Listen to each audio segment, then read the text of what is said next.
নমস্কার বন্ধুরা, আজকে আমরা শিখব কিভাবে ঘরোয়া যোগব্যায়ামের সাহায্যে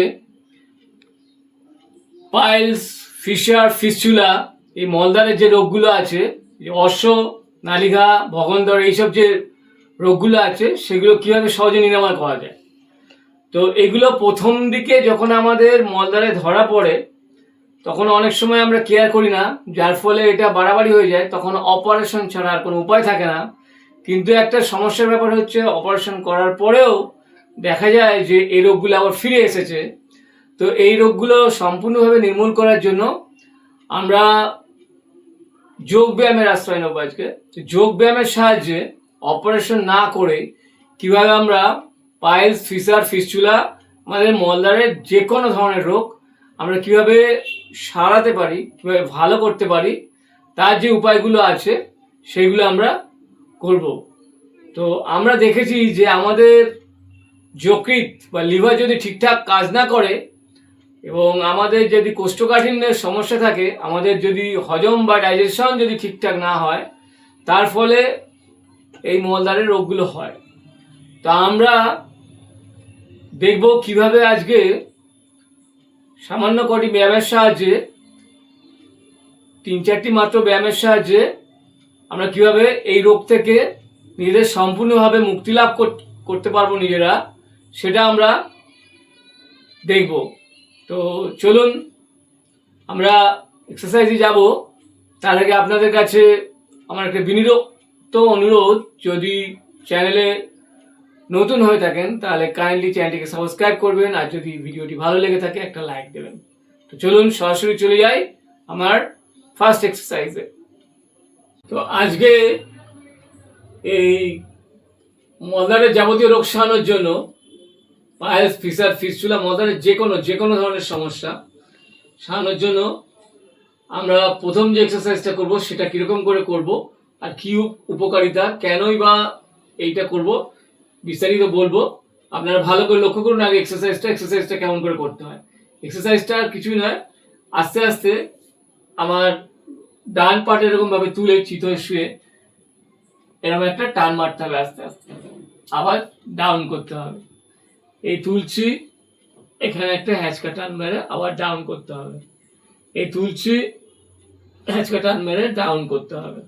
তো এরকমভাবে প্রথম আমরা 10 থেকে 20 বার করবো, তারপরে 20 থেকে 40 বার করব। তো এই যে আমরা পেটের ওপর এই যে আমরা চাপ দিচ্ছি, হ্যাঁচকা টান মারছি, এর ফলে কি হচ্ছে, আমাদের পেটের যে একটা ভাইব্রেশন হচ্ছে, পেটে যে একটা প্রেশার পড়ছে, তার ফলে কি হবে, আমাদের যে হজমের বা ডাইজেশনের যে সমস্যা, কোষ্ঠকাঠিন্যের যে সমস্যা, কনস্টিপেশনের যে সমস্যা, সেইগুলো দূর হবে। কারণ আমরা যদি পেট ভালো রাখতে পারি, অটোমেটিক্যালি আমাদের এই মলদ্বারের যাবতীয় রোগগুলো সেরে যাবে। তো আমরা প্রথমেই এই এক্সারসাইজটা দিয়ে শুরু করব আমাদের পেটের যাবতীয় সমস্যা দূর করার জন্য। এটা করলে, এক্সারসাইজটা করলে আমাদের লিভার ভালো থাকবে, আমাদের ডাইজেশন ঠিকঠাক হবে এবং আমাদের যে পৌষ্টিকতন্ত্র আছে, ডাইজেস্টিভ সিস্টেম আছে, সেটা সম্পূর্ণরূপে ভালো থাকবে। কিছুই না, এরকম চিত হয়ে শুয়ে এরকম আস্তে আস্তে একটু করে পেটের কাছে টেনে নিয়ে এসে একটা হ্যাঁচকা চাপ দেওয়া। এই যে নিচ্ছি, নিয়ে এখানে নিয়ে এসে একটা চাপ দিচ্ছি, ব্যাস, ঠিক আছে। তো এইভাবে আমরা এটা করে যাব। এটা হচ্ছে আমাদের প্রথম এক্সারসাইজ। এটা করলে আমাদের পেটের যাবতীয় সমস্যা সব দূর হবে এবং পেটের যাবতীয় সমস্যা যদি দূর করা যায়, তাহলে আমাদের যে অশ্ব বলুন, ভগন্দর বলুন, নালিকা বলুন, এই যে মলদ্বারের রোগগুলো যেগুলো কষ্টদায়ক আমাদের, সেগুলো আমরা ওষুধ খেয়েছি, ডাক্তারের কাছে গেছি, এমনকি অপারেশন করার পরে ফিরে এসেছে, সেগুলো আর আসবে না। আমরা এই যোগাসনগুলো যদি রেগুলার বেসিসে করে যাই, তাহলে আমরা অচিরেই সম্পূর্ণভাবে এই মলদ্বারের যাবতীয় রোগ থেকে মুক্তি লাভ করব। এটা হলো আমার 1 নম্বর এক্সারসাইজ। এরপরে আমরা চলে যাব 2 নম্বর এক্সারসাইজে। তো আমরা চলে এসেছি আমাদের 2 নম্বর এক্সারসাইজে। এটাও একটা সহজ যোগ। এবং এটা আমরা কি করে করব, আমরা প্রথম অবস্থায় এক একটা পা তুলে একটু স্টে করে ডাউন করব, আবার একটা পা তুলে স্টে করে ডাউন করব, এক একটা পা তুলে স্টে করে ডাউন করব। এরকমভাবে আমরা প্রথমে 10 থেকে 20 বার করব, ঠিক আছে? এরকমভাবে 10 থেকে 20 বার করার পর আমরা জোড়া পায়ে আস্তে আস্তে তুলবো, ডাউন করব, এই তুলবো, ডাউন করব, এই তুলবো, ডাউন করব, তুলবো, ডাউন করব। এই যে এরকম ভাবে তুলছি, এর ফলে আমাদের পেটে একটা দুর্দান্ত ভাইব্রেশন হচ্ছে এবং পেটের যে পেশিগুলো আছে সেগুলো হচ্ছে আমাদের আরো বেশি করে অ্যাক্টিভ হচ্ছে। এর ফলে আমাদের হজম শক্তি দুর্দান্তভাবে বেড়ে যাবে। আমাদের পেটের যে ভেতরে যা কিছু আছে, আমাদের যে লিভার বলুন, আমাদের বায়োস বলুন, আমাদের যা কিছু আছে, আমাদের যে কোষ্ঠকাঠিন্যের সমস্যা, সব এতে দূর হবে। কেননা আমরা দেখেছি যে সাধারণত কোষ্ঠকাঠিন্য জন্যই আমাদের এই রোগের সাধারণত প্রকোপ বাড়ে। যে আমরা যদি আমাদের পেটটাকে ক্লিয়ার রাখতে পারি তাহলে এই রোগে আমরা সহজে আক্রান্ত হব না, এবং আক্রান্ত হলে সহজে সেরে যাবে। তো এই যে এরকম করে প্রথমবারে করছি, ঠিক আছে? এরকম ভাবে কিছুক্ষণ চালিয়ে যান। তারপরে হচ্ছে জোড়া পায়ে এরকম ভাবে 10 থেকে 20 বার করুন। এরকম ভাবে করার পরে তারপরে কি করবেন, এই পা দুটোকে একসঙ্গে জোড়া করে এরকম ভাবে কিছু করে স্টে করবেন, ঠিক আছে? করে এই ডাউন করলেন, স্টে করলেন, এবার ডাউন করলেন, স্টে করলেন, ডাউন করলেন, স্টে করলেন, ডাউন করলেন। এই যে স্টে করছি আমরা, এরকমটা যতক্ষণ ধরে আপনি ধরে রাখতে পারবেন তত আপনার পেটের এই যে নাভির প্রদেশে ভাইব্রেশন তৈরি হবে। এই ভাইব্রেশন নেওয়াটা খুবই জরুরি। এর ফলে কি হবে, আমাদের মলদ্বারের যাবতীয় সমস্যা, যাবতীয় রোগ নির্মূল হয়ে যাবে। এবং হচ্ছে আমাদের যে অশ্ব বলুন, আমাদের মলদ্বারে কোনো রকম ঘা জাতীয় এবং আমাদের যে ভগন্দর, এইসব রোগগুলো থেকে আমরা অচিরেই মুক্তি লাভ করব। এইসব রোগগুলো হলে আমরা সাধারণত অনেক সময় লজ্জায় বলতে পারি না এবং অনেক সময় ডাক্তারের কাছেও যাই না, যার ফলে কি হয়, রোগটা আস্তে আস্তে বাড়তে থাকে। তো যখন বাড়াবাড়ি হয় তখন আমরা অপারেশনের দিকে যাই। তো আমাদের যখন ফার্স্ট স্টেজেই রোগটা ধরা পড়বে তখন থেকে যদি আমরা এক্সারসাইজগুলো করি, আমাদের এই পায়েস ফিসার ফিস্চুলা মলদ্বারের যাবতীয় রোগ আমাদের সেরে যাবে। তো আমরা যখন এইটা করছি, এইটা করার পরে আমাদের দেখুন যে বেন্ডটা হচ্ছে, এইটা করার পরে আমরা একটু উল্টো দিকে এই বেন্ড করব, ঠিক আছে? তখন আমরা এরকম একবার করব আর এই করব, ঠিক আছে? এই করলাম, কিছু করে স্টে করলাম, উল্টো দিকে বেন্ড করলাম। এতে আমাদের স্পাইনটা ব্যাকওয়ার্ড ফরওয়ার্ড হচ্ছে, যার ফলে স্পাইনটা আমাদের ঠিকঠাক থাকবে, ঠিক আছে? এরকম ভাবে আমরা করব। তো এই গেল আমার টোটাল 2 নম্বর এক্সারসাইজটা। তাহলে 2 নম্বর এক্সারসাইজটা কিরকম হলো? 2 নম্বর এক্সারসাইজটা কিছুই না, প্রথমে এরকম আস্তে আস্তে আমরা অভ্যাস শুরু করব। এরকম অভ্যাস শুরু করার পরে, ঠিক আছে, আমরা জোড়া পায়ে এরকম করব, ঠিক আছে? প্রত্যেকটা 20 থেকে 30 বার, পরবর্তীকালে 30 থেকে 40 বার করব। তারপরে হচ্ছে পা দুটো জোড়া করে নিয়ে এই তুলবো, তুলে এবার এরকম করব, এই তুলবো, তুলে এরকম করব, ঠিক আছে? এই টোটাল যে সিস্টেমটা, এই সিস্টেমটা যদি আমরা ডেলি 30 থেকে 40 বার যদি আমরা করে যাই, আমাদের মলদ্বারের যে কোনো রোগ সারতে বাধ্য। তাহলে খুব সহজেই আমরা এই 2 নম্বর এক্সারসাইজটা আমরা করে ফেলতে পারি। তাহলে আপনারা এটা করে যান, দেখবেন মলদ্বারের যাবতীয় সমস্যা, যাবতীয় রোগ আপনার অচিরেই আপনাকে ছেড়ে চলে যাবে, ঠিক আছে? তো এটা গেল আমার 2 নম্বর এক্সারসাইজ।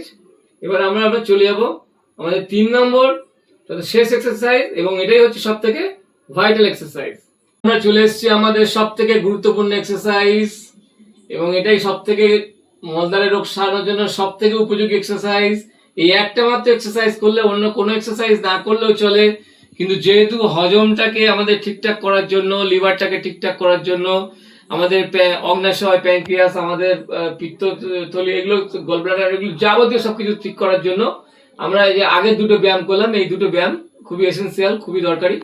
তো এর সঙ্গে আমরা যে ব্যায়ামটা করব সেটা আর কিছুই নয়, সেটা এটা আমরা শুয়েও করতে পারি বা বাবু হয়ে বসে করতে পারি, পদ্মাসনে বসেও করতে পারি। আমরা এটা যেহেতু শুয়ে শুয়ে করব, এই কারণে আমরা রিল্যাক্সে করব, যেহেতু মলদ্বারের যে কোনো সমস্যা হলে বসতে অসুবিধা হয়, তাই শুয়ে শুয়ে আমরা এটা যদি করতে পারি, এটা আমাদের এই রোগটা, মলদ্বারের যে কোনো রোগ, পাইলস, ফিসার, ফিস্টুলা, যে কোনো রোগ থেকে আমরা সহজে সহজে সহজে মুক্তি লাভ করতে পারবো। এটা আর কিছু নয়, মলদ্বারটাকে টেনে ভেতরের দিকে নিয়ে যাওয়া এবং রিল্যাক্স ছেড়ে দেওয়া, ভেতরের দিকে নিয়ে যাওয়া, ছেড়ে দেওয়া, ভেতরের দিকে নিয়ে যাওয়া, ছেড়ে দেওয়া। কি করে ভেতরের দিকে নিয়ে যাব? আমরা শ্বাস নেব, শ্বাস নিতে নিতে আস্তে আস্তে মলদ্বারটাকে ভেতরের দিকে আকর্ষণ করব। ঠিক আছে, আমরা শ্বাস নেব ধীরে ধীরে, মলদ্বারটাকে ভেতরের দিকে নিলাম, আস্তে আস্তে মলদ্বারটাকে ছেড়ে দিলাম। তার মানে কি? সংকোচন আর প্রসারণ, সংকোচন আর প্রসারণ, সংকোচন আর প্রসারণ, এরকম করে যাব। ঠিক আছে, শ্বাস নিলাম, এই যে আমরা ভেতরের দিকে টানলাম, এবার রিল্যাক্স করে দেবো, শিথিল করে দেবো। ঠিক আছে, আবার শ্বাস নিতে নিতে আমরা যে টানলাম, ছেড়ে। এরকম করে আমরা কতবার করব? এরকম করে আমরা 50, 100, 200 আমরা 5 থেকে 10 মিনিট ধরে করবো। যতবার আমরা করব ততবার মলদ্বারের সংকোচন হচ্ছে, প্রসারণ হচ্ছে, সংকোচন হচ্ছে, প্রসারণ। এর ফলে আমাদের যে মলদ্বারের যে স্থানে যে আমাদের প্রবলেমগুলো ক্রিয়েট হয়েছে, সেইখানে ব্লাড সার্কুলেশনটা দুর্দান্ত হয়, এবং ব্লাড সার্কুলেশনটা ঠিকঠাক হওয়ার ফলে আমাদের যে মলদ্বারের যে সমস্যাগুলো আছে, সেই সমস্যাগুলো খুব দ্রুত মিটতে থাকে। ঠিক আছে, জাস্ট কিছু না, সংকোচন আর প্রসারণ, সংকোচন আর প্রসারণ। প্রথমে ধীরে ধীরে করুন, তারপরে একটু দ্রুততার সঙ্গে করবেন। ঠিক আছে, আপনার ক্যাপাসিটি অনুযায়ী আপনি করুন, 50 থেকে 100 বার ধীরে ধীরে করুন। ঠিক আছে, তো শ্বাস নিলাম, মলদ্বার সংকোচন, আস্তে আস্তে ছেড়ে দিলাম। ঠিক আছে, তারপরে মলদ্বারটাকে বারবার হচ্ছে সংকোচন আর প্রসারণ করব। ঠিক আছে, এটা আমরা শুয়ে শুয়ে করতে পারি, বা হচ্ছে বাবু হয়ে বসতে করতে পারি সুখাসনে, অথবা পদ্মাসনে বসেও আমরা করতে পারি। ঠিক আছে, এটা আমরা যতবার করব তত আমাদের যে জায়গাটায় আমাদের এই প্রবলেমগুলো হয়েছে, ঘায়ের মতো, ফোড়ার মতো, বা যে প্রসারটা বাইরে বেরিয়ে এসছে নলের মতো, সেই জায়গার যাবতীয় সমস্যাগুলো ধীরে ধীরে ধীরে ধীরে আমরা তার থেকে মুক্তি লাভ করতে পারবো। এবং এটা আমরা যত অভ্যাস করব তত তাড়াতাড়ি আমরা এই রোগের থেকে মুক্তি পাবো। তো এটা আমরা 50 থেকে 100 বার করব। ঠিক আছে, এবং এটা যতবার করব আমাদের কোনো কোনো সমস্যা নেই, এটা আমরা ধীরে সুস্থ করে নেব। এই শ্বাস নেওয়া ছাড়ার ব্যাপারটা যদি একটু প্রথম দিকে গুলিয়ে যায়, কোনো অসুবিধা নেই। এটা আমার মলদ্বারটা সংকোচন আর প্রসারণের ব্যাপারটা ঠিকঠাক থাকলেই হবে। তো এইটা করে যান, এইটাই হচ্ছে সব থেকে ভাইটাল এক্সারসাইজ। 3 নম্বর যেটা এক্সারসাইজ, এটাই ছিল আমার শেষ এক্সারসাইজ। এইটা করলে আপনি অচিরেই মলদ্বারের যাবতীয় সমস্যা থেকে মুক্তি লাভ করবেন। আপনার পাইলস বলুন, আপনার ফিশার বলুন, ফিস্টুলা বলুন, মলদ্বারের যে কোনো রোগ আর থাকবে না। সমস্ত রোগ থেকে আপনি মুক্তি লাভ করবেন, আপনার অপারেশনের দরকার নেই। এবং আপনার যদি বাড়াবাড়ি পর্যায়ে চলে যায়, সেক্ষেত্রে অপারেশন ছাড়া যদি বিকল্প না থাকে, অপারেশন করতেই হবে। কিন্তু মনে রাখবেন, যখন প্রথম আপনার এই রোগ ধরা পড়েছে, ফার্স্ট স্টেজ, সেকেন্ড স্টেজে আছে, তখন থেকে যদি আপনি এক্সারসাইজগুলো শুরু করে দেন, আপনার অপারেশনের দিকে যাওয়ার কোনো দরকার নেই, মেডিসিনেরও প্রয়োজন নেই। আপনার এই যোগের মাধ্যমে সম্পূর্ণভাবে আপনি মলদ্বারের সমস্ত রোগ থেকে মুক্তি লাভ করবেন। ঠিক আছে, এই গেল আমার 3 নম্বর তথা শেষ এক্সারসাইজ। তো এতক্ষণ ধরে যে 3টি এক্সারসাইজ আপনারা দেখলেন, মলদ্বারের যে কোনো রোগ, পাইলস, ফিশার, ফিস্টুলা, এগুলো সারাতে দুর্দান্ত এক্সারসাইজ। এগুলো অভ্যাস করুন, অচিরেই এইসব রোগগুলো থেকে মুক্তি পাবেন। ডাক্তারের ওষুধ তথা অপারেশনের কোনো প্রয়োজন নেই। যোগের মাধ্যমে কিভাবে খুব সহজেই এবং দ্রুততার সঙ্গে এই রোগ মুক্তি সম্ভব, আপনারা অভ্যাস করলেই বুঝতে পারবেন। 1 সপ্তাহ থেকে 15 দিন অভ্যাস করুন, হাতে নাতে এর ফল পাবেন। তো আশা করি আপনারা এক্সারসাইজগুলো এতক্ষণ ধরে দেখলেন এবং বুঝলেন, এবং আরও আশা করি যে এই এক্সারসাইজগুলো আপনারা অভ্যাস করবেন এবং এর দুর্দান্ত সুফল লাভ করবেন। তো আজকের মতো আমার উপস্থাপনা এখানে শেষ করছি। নমস্কার, ধন্যবাদ, ভালো থাকবেন।